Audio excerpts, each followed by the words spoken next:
हम लोग इस वीडियो में पढ़ते हैं कार्बन 14 विधि।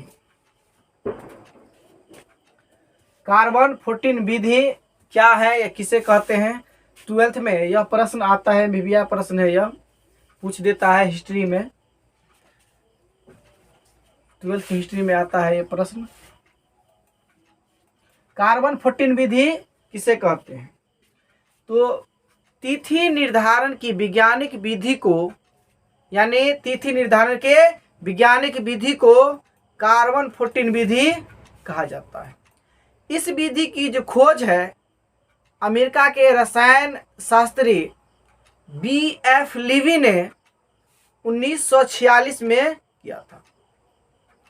इस विधि के अनुसार किसी भी जीवित वस्तु में कार्बन 12 यानी कार्बन 12 और कार्बन 14 यानी कार्बन 14 समान मात्रा में पाया जाता है, लेकिन मृत्यु या विनाश के समय उसमें से कार्बन 14 का क्या होने लगता है? क्षय होने लगता है, यानी उस कार्बन 14 धीरे धीरे घटने लगता है।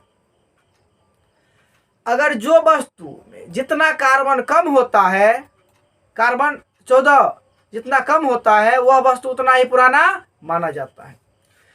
तो हम लोग एक बार फिर से इसको रिवाइज करते हैं। तिथि निर्धारण की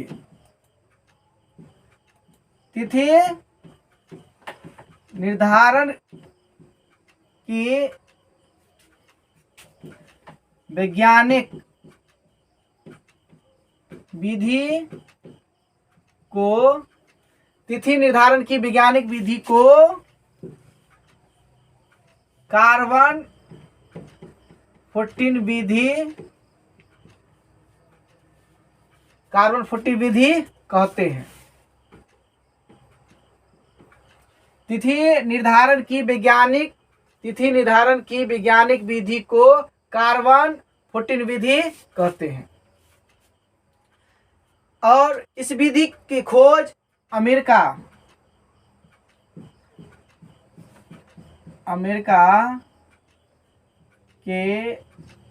के रसायन शास्त्री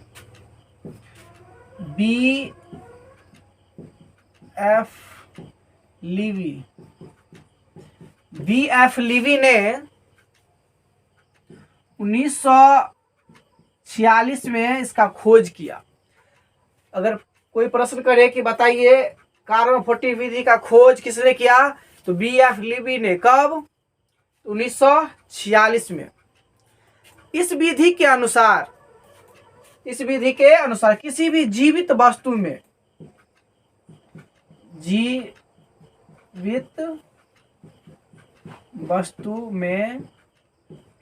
कार्बन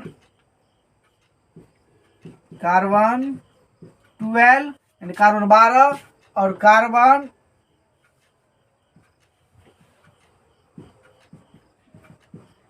14 जो है यानी 14 समान मात्रा में पाया जाता है। ध्यान दीजिए, आराम से पढ़िए। कोई भी जीवित वस्तु में कार्बन 12 और कार्बन जो है 14 सभी जीवित वस्तु में पाया जाता है। लेकिन मान लीजिए कोई वस्तु का मृत्यु हो जाता है या विनाश के समय, किसी वस्तु के मृत्यु या विनाश के समय कार्बन 14 जो है धीरे धीरे कार्बन 12 का धीरे धीरे क्षय होने लगता है, यानी क्षय का मतलब घटने लगता है। अगर किसी वस्तु में से कार्बन का क्षय होता है, इस घटना को हम लोग कहते हैं रेडियोधर्मिता। इसको कहते हैं, कार्बन क्षय होने की घटना को रेडियोधर्मिता भी कहा जाता है। अब जिस वस्तु में कार्बन 14 मान लीजिए 14 है, तो 13, 12, 11, 10, 9 धीरे धीरे घटता जाता है। और जिस वस्तु में कार्बन जितना कम होगा, कार्बन 14 जितना कम होगा, वह वस्तु उतना ही पुराना माना जाएगा। अब मान लीजिए कि कोई आदमी डेट कर गया है, इस तरह समझिए कि मान लीजिए कोई आदमी डेट कर गया है और उसको जा करके मट्टी के अंदर दफना दिए, दफनाया है उसको।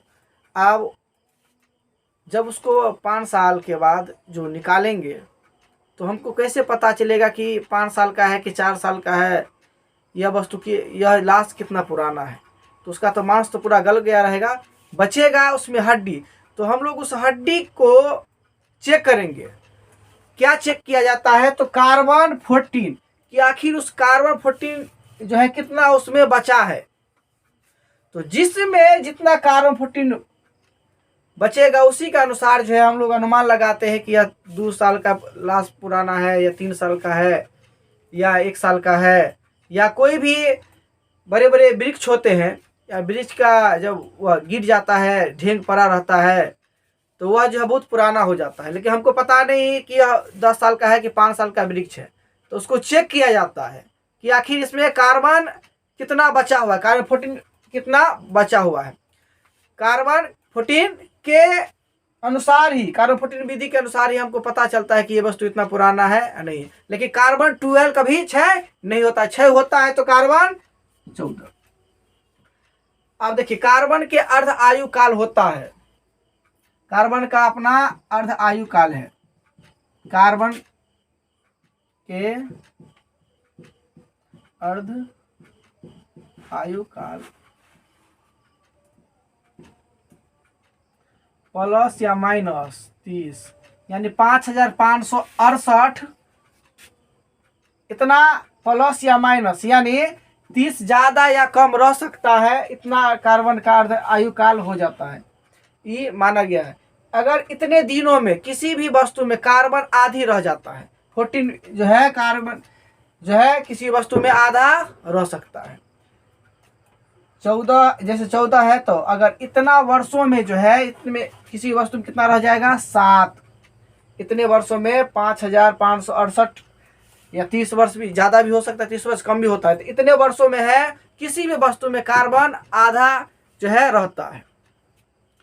तो हम लोग अगर समझ गए होंगे इस वीडियो के माध्यम से कि आखिर कार्बन 14 विधि क्या है,